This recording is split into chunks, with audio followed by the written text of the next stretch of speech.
मेरा नाम अमीशा है।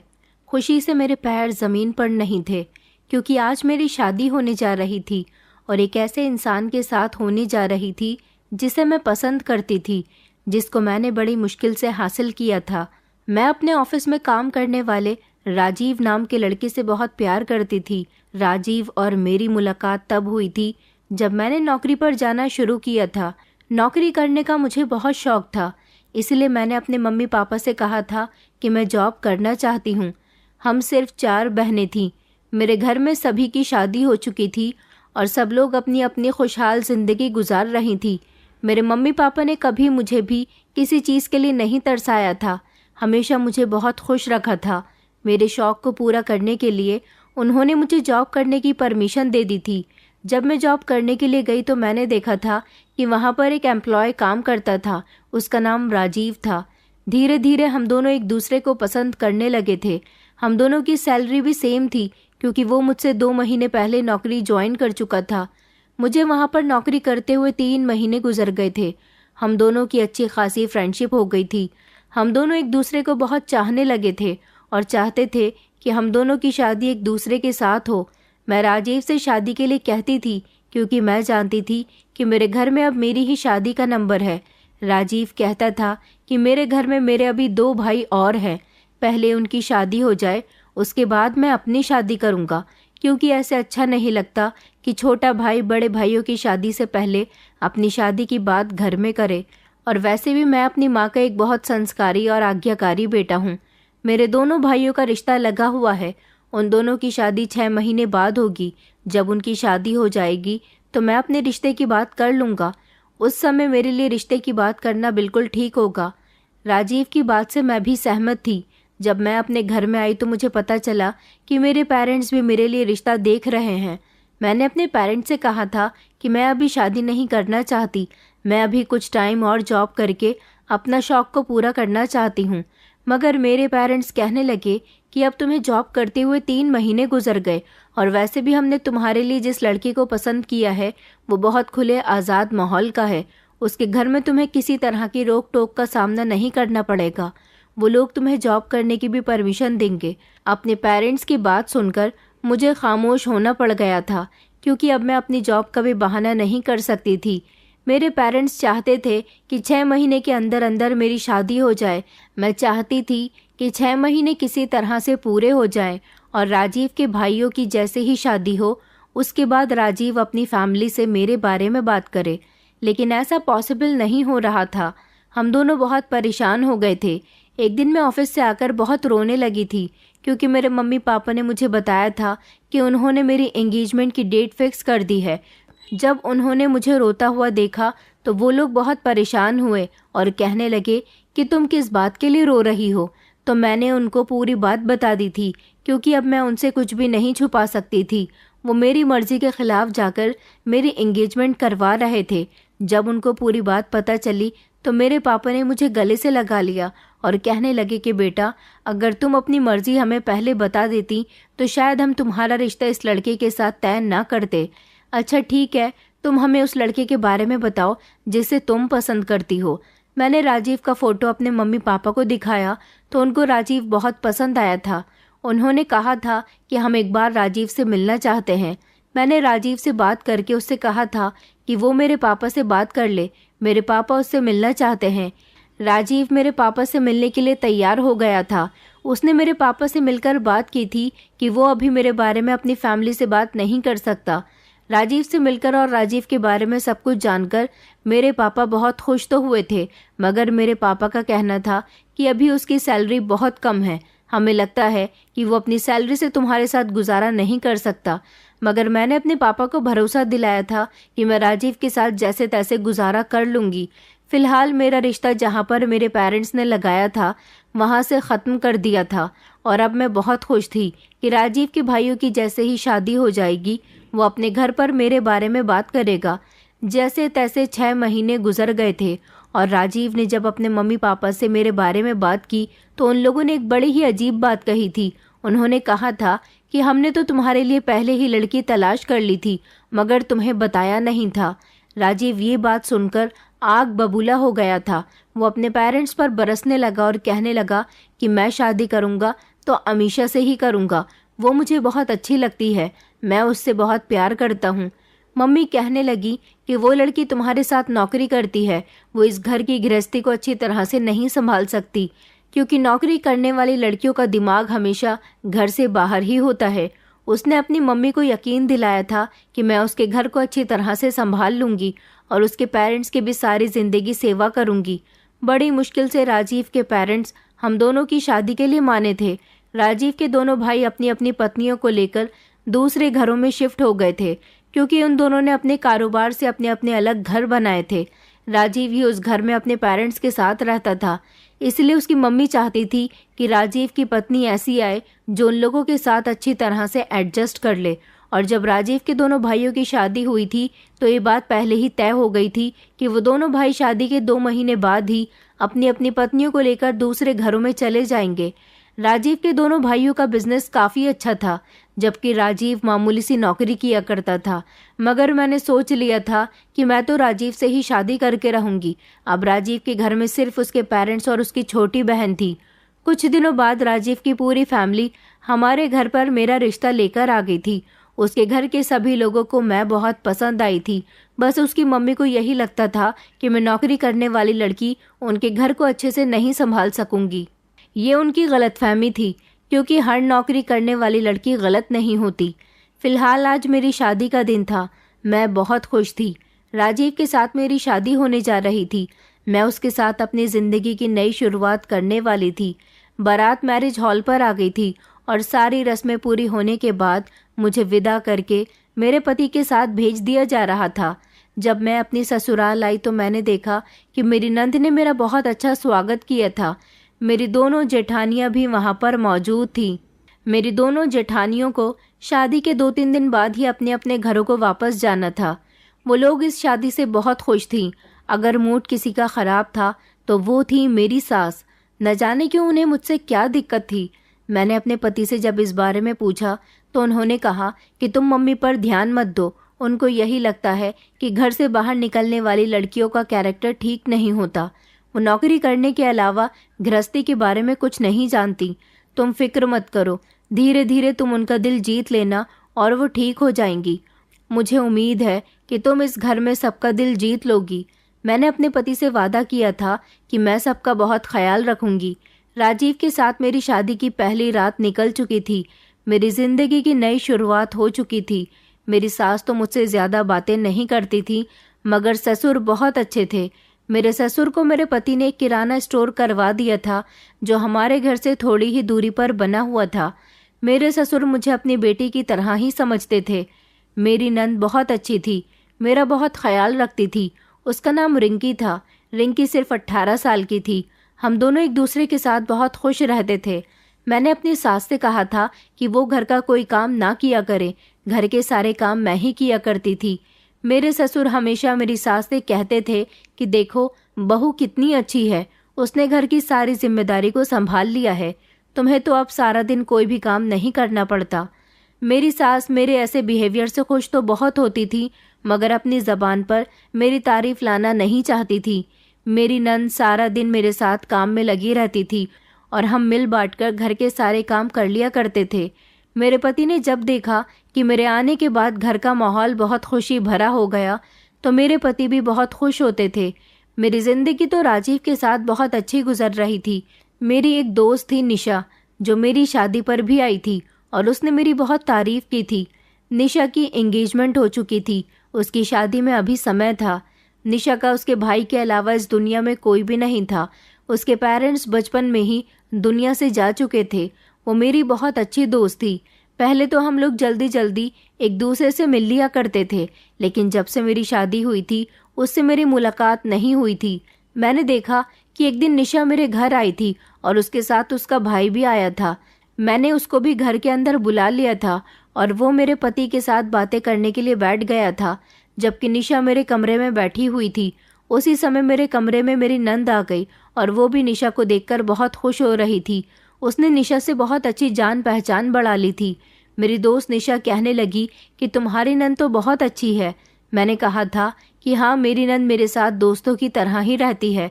थोड़ी देर बैठकर निशा और उसके भाई हमारे घर से चले गए थे।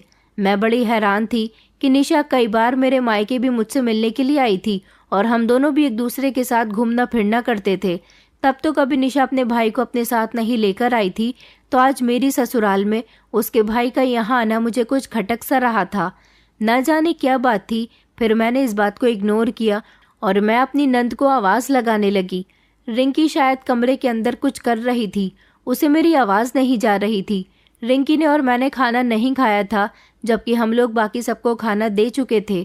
मैं ज़्यादातर रिंकी के साथ ही खाना खा लिया करती थी, क्योंकि मेरे पति लेट नाइट घर आते थे। आज संडे था, इसलिए वो घर में ही मौजूद थे। मैं रिंकी के कमरे में गई तो देखा कि वो मोबाइल में बहुत बिजी थी। न जाने वो मोबाइल में क्या कर रही थी। उसके चेहरे पर एक मुस्कुराहट थी। मैंने जब उसके कमरे में जाकर उसे आवाज़ लगाई तो उसने घबराकर मुझे देखा था और झट से मोबाइल नीचे कर दिया था। मैंने कहा कि रिंकी, आओ हम दोनों खाना खा लेते हैं, तो वो मेरी बात सुनकर जल्दी से अपना मोबाइल कमरे में ही छोड़कर मेरे साथ खाना खाने के लिए आ गई थी। बस उसी दिन के बाद से ही मैंने अपनी नंद के अंदर बहुत बदलाव देखे थे। न जाने मेरी नंद को क्या हो गया था, वो पहले से भी ज़्यादा खुश रहने लगी थी। कुछ दिन गुजरे थे कि फिर से निशा और उसका भाई हमारे घर आ गए। मैंने निशा से पूछा था कि तुम अपने भाई के साथ ही हर जगह जाती हो क्या?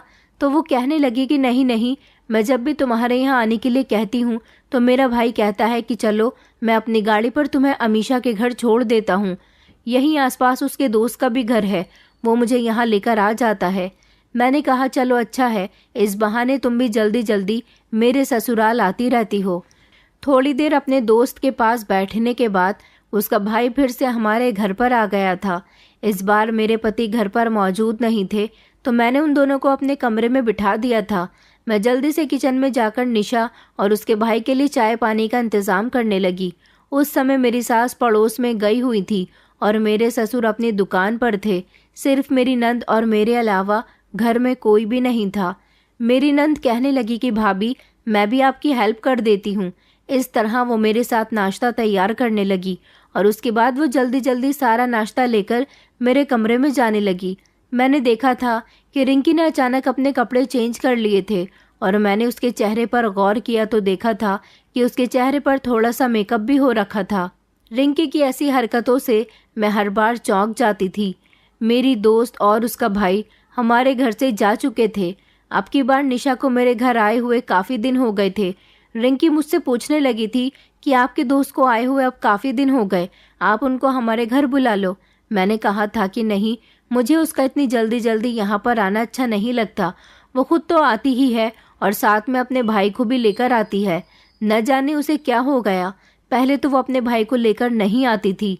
रिंकी मेरी बात पर खामोश हो गई थी, लेकिन बदलाव तो मुझे रिंकी के अंदर भी बहुत लग रहे थे। वो हमेशा अपने मोबाइल में लगी रहती थी। पहले वो मेरे साथ घर के काम में बिजी रहती थी, लेकिन अब वो ज़्यादातर अपने कमरे में बंद रहती थी और जब कमरे से बाहर निकल कर आती तो मोबाइल में ना जाने क्या टाइप करती रहती थी। हाँ, लेकिन वो बहुत खुश थी। मैंने सोचा कि चलो अच्छा है, मेरी नंद खुश रहती है। अब तो वो मेरे साथ भी वक्त कम गुजारती थी। कई दिन इसी तरह से गुजर गए। मेरे सास ससुर का बिहेवियर भी मेरे साथ अच्छा हो गया था, क्योंकि उन लोगों को यकीन हो गया था कि उनकी बहू के बारे में जैसा उन्होंने सोचा था वो वैसी बिल्कुल भी नहीं है। मैंने इस घर को बहुत अच्छे से संभाल लिया था और सब लोगों का भरोसा जीत लिया था। मैं सबकी बहुत सेवा करती थी। मेरी नंद कॉलेज में पढ़ रही थी।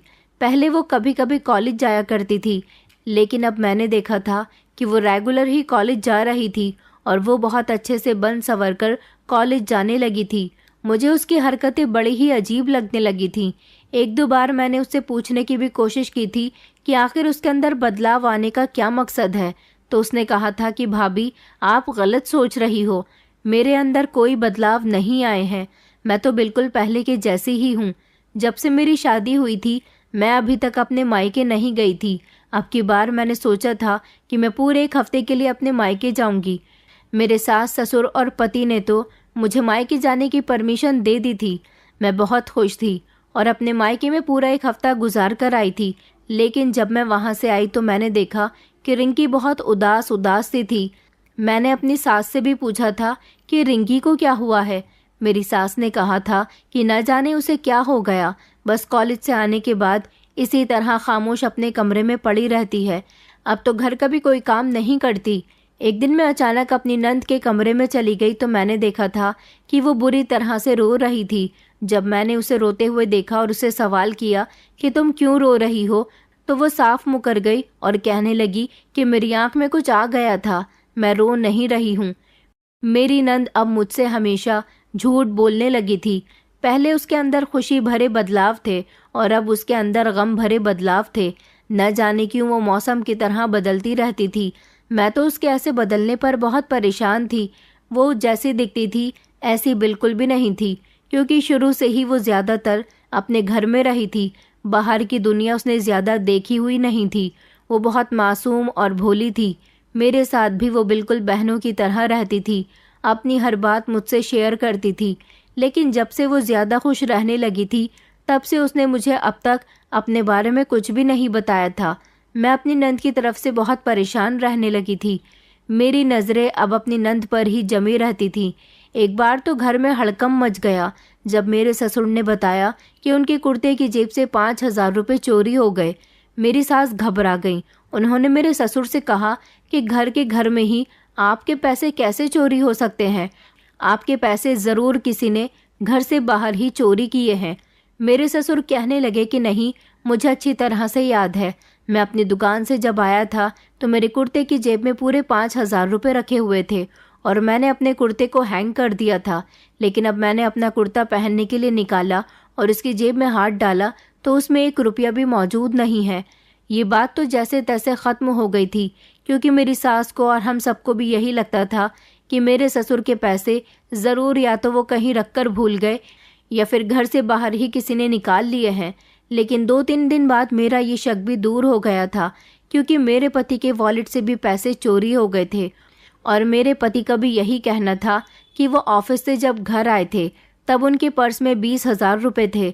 लेकिन अब जब वो वॉलेट चेक कर रहे हैं तो उनके वॉलेट में सिर्फ 100 रुपये का नोट पड़ा हुआ है। हम सारे ही घर वाले इस बात से बड़े हैरान हो रहे थे कि आखिर घर में से ही हम लोगों के पैसे निकलकर कहाँ जा रहे थे। मेरी नंद थी न जाने कहाँ खोई खोई रहती थी। अब हम लोगों को अपने पैसे अपने ही घर में बहुत संभाल कर रखने पड़ रहे थे। एक रात अचानक से मेरे पेट में बहुत तेज़ दर्द होने लगा। बेचैनी की वजह से मुझे नींद नहीं आ रही थी और मैं अपने कमरे में इधर से उधर टहलने लगी। फिर मैंने सोचा कि कमरे से बाहर निकलकर टहल लेती हूँ, कभी मेरे पति की नींद खराब हो। मैं धीरे धीरे कमरे का दरवाज़ा खोलकर आंगन में आ गई थी, लेकिन अचानक मेरी नज़र मेरी नंद की तरफ गई।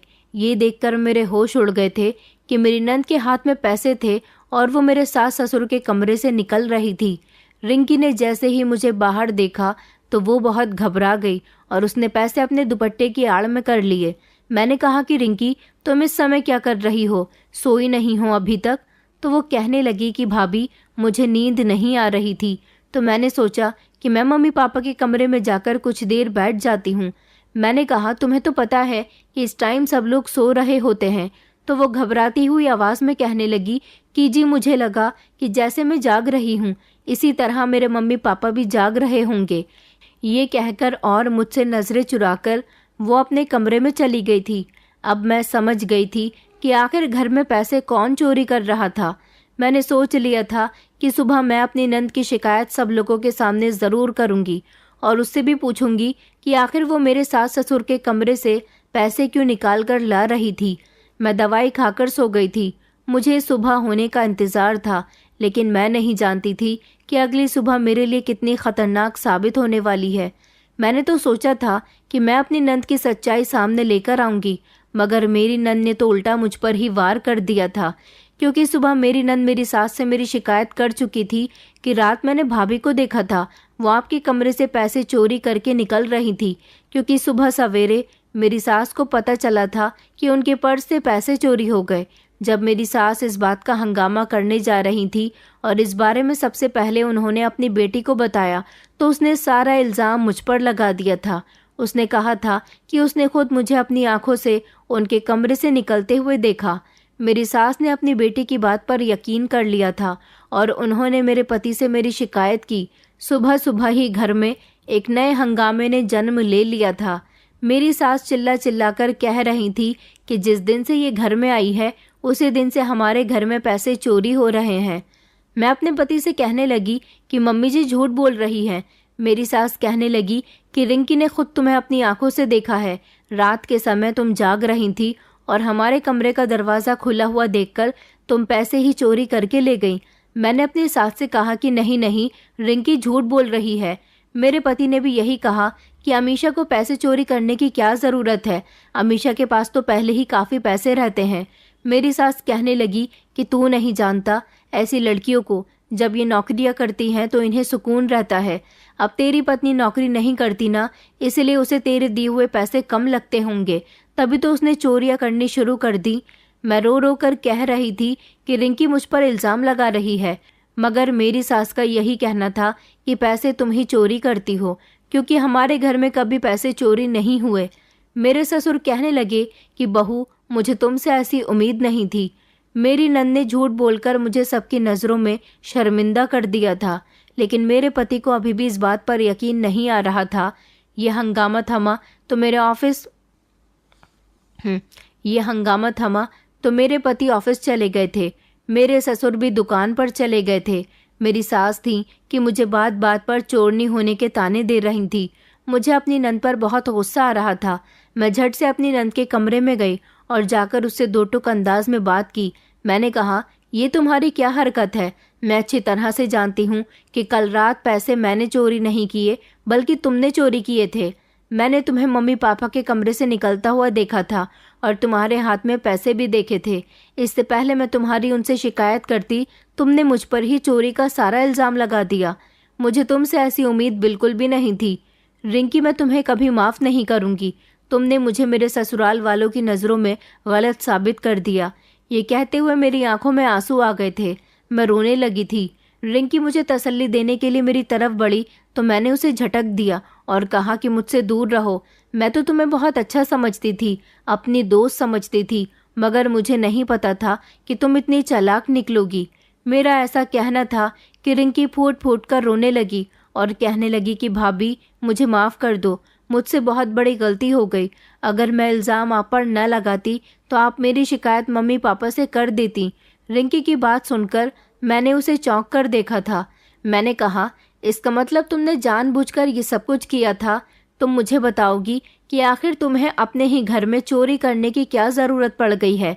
रिंकी बहुत बुरी तरह से रो रही थी और कहने लगी कि भाभी, मैं बहुत बड़ी मुसीबत में फंस गई हूँ, प्लीज़ आप मुझे माफ़ कर देना। मैं आपको ये सब कुछ बताना तो नहीं चाहती, लेकिन मैं आपकी नज़रों में भी गलत नहीं बनना चाहती।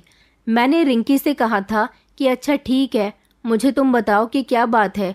उसने मुझसे वादा लिया कि मेरी बात सुनकर आप गुस्सा नहीं होना और प्लीज़ मुझे माफ़ कर देना, मैं एक बहुत बड़ी परेशानी से गुजर रही हूँ। मैंने उसे तसल्ली दी और कहा कि तुम मुझे बताओ कि क्या बात है। फिर उसने मुझे एक ऐसी बात बताई जिसे सुनकर मेरे होश उड़ गए थे। रिंकी ने मुझे बताया कि मैं एक लड़के से प्यार करती हूँ। मैं उसकी मोहब्बत में इतनी दीवानी हो गई थी कि मुझे उसके अलावा कुछ नज़र नहीं आता था। पहले मेरी उससे काफ़ी दिनों तक मैसेज से बात होती रही, फिर धीरे धीरे हम दोनों ने कॉल पर बात करनी शुरू कर दी और उसके बाद हम दोनों ने एक दूसरे से मिलना भी शुरू कर दिया था। मैं कॉलेज के बहाने उससे मिलने जाती थी। एक दिन उसने मेरे साथ अपने फ़ोटो क्लिक कर लिए और कहने लगा कि मैं तुम्हारे फ़ोटो अपनी बहन को दिखाना चाहता हूँ। एक दिन उसने मुझसे कहा था कि अच्छी तरह से तैयार होकर आना, मैं तुम्हें अपनी बहन से मिलवाना चाहता हूँ ताकि वो हम दोनों का रिश्ता तय कर सके। मैं अच्छी तरह से तैयार होकर चली गई थी। वो मुझे एक घर में ले गया और वहाँ जाने के बाद उसने मुझे ड्रिंक पीने के लिए दी। कहने लगा कि इतने तुम ड्रिंक पियो, मेरी बहन आती ही होगी। मैंने ड्रिंक पीने के बाद जैसे ही ग्लास टेबल पर रखा तो अचानक मेरा दिमाग चकराने लगा और मेरी आंखों के सामने अंधेरा आने लगा। उस समय मैं बेहोश हो गई थी और फिर मुझे याद ही नहीं रहा कि मेरे साथ क्या हुआ। जब मुझे होश आया तो मैंने देखा कि वहाँ पर कोई भी मौजूद नहीं था।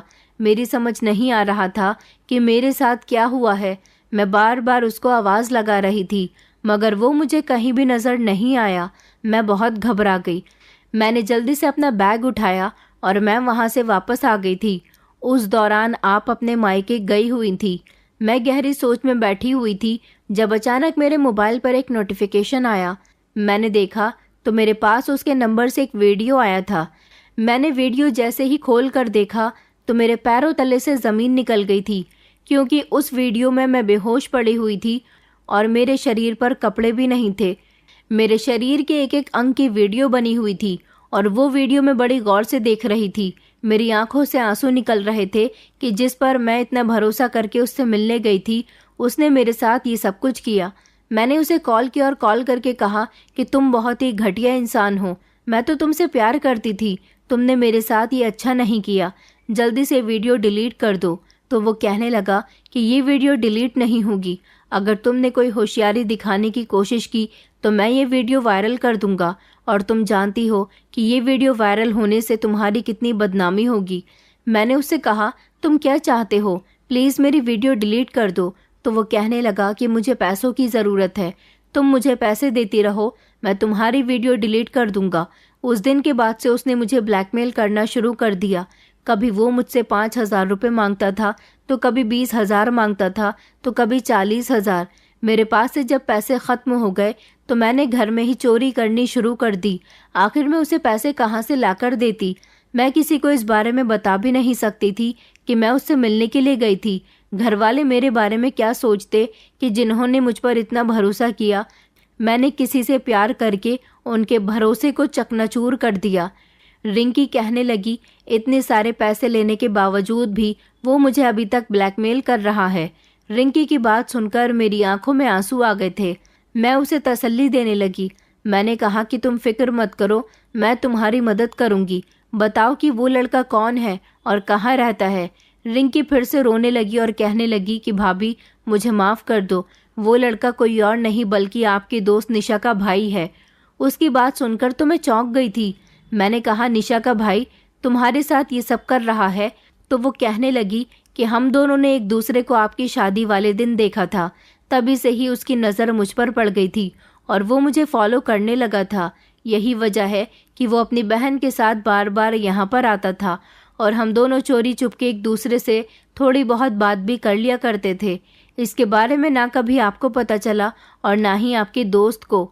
मैंने रिंकी से कहा कि रिंकी, तुमने कितनी बड़ी गलती कर दी है, तुम्हें इस बारे में मुझे तो बताना चाहिए था, तुमने उल्टा मुझ पर ही चोरी का इल्ज़ाम लगा दिया।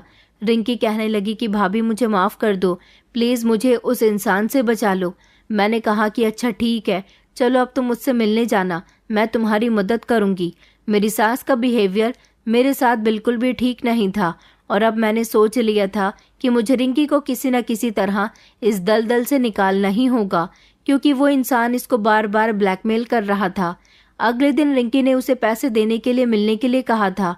उसने उसे इसी घर में बुलाया था जिस घर में उसने रिंकी की वीडियो बनाई थी। वो हर बार उसे वहीं पर बुलाया करता था। मैंने रिंकी को भेज दिया था और मैं उसका पीछा करने लगी थी। मैंने पुलिस को भी फ़ोन कर दिया था। रिंकी उस घर के अंदर चली गई। मैं भी चोरी चुपके वहाँ चली गई थी। रिंकी ने उसे पैसे दिए और वो रोते हुए कहने लगी कि अब तो मेरी वीडियो डिलीट कर दो, मैं तुम्हें अब तक न जाने कितने पैसे दे चुकी हूँ। तो वो कहने लगा कि ऐसा नहीं हो सकता, अभी तो मुझे तुमसे काफ़ी बिजनेस करना है, काफ़ी सारे पैसे इकट्ठे करने हैं। मेरा तो यही काम है, मैं इसी तरह किसी न किसी लड़की को फंसा लेता हूँ और फिर उसकी वीडियो बनाने के बाद उसे ब्लैकमेल करता रहता हूँ।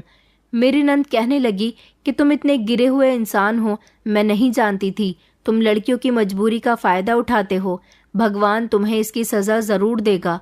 जब मेरी नंद ने ऐसा कहा तो उसे गुस्सा आ गया और उसने मेरी नंद को थप्पड़ मारने के लिए जैसे ही अपना हाथ उठाया तो मैंने उसका हाथ पकड़ लिया।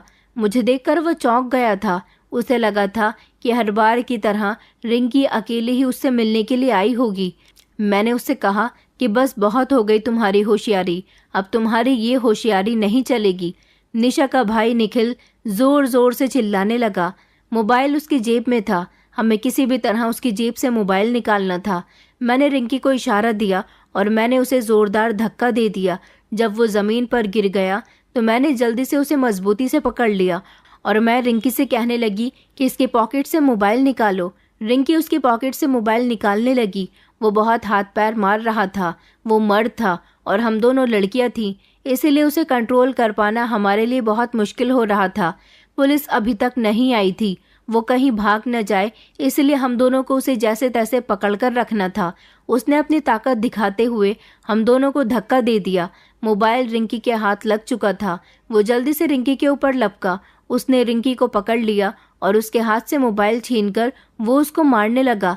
मैंने चारों तरफ देखा कि मैं किस तरह से रिंकी को बचाऊं, तो मुझे एक फ्लावर पॉट रखा हुआ नजर आया था। मैंने वही उठाकर उसके सर पर दे मारा। उसके सर से खून निकलने लगा था। वो जोर जोर से चिल्लाने लगा था। फिर से रिंकी ने और मैंने उसके हाथ से मोबाइल छीन लिया, लेकिन वो अभी भी कमजोर नहीं पड़ा था। उसने हम दोनों को फिर से पकड़ने की कोशिश की। वो हमारे पीछे पीछे भागने लगा। फिर वो जल्दी से अलमारी की तरफ गया और उसने वहां से बंदूक निकाल ली थी।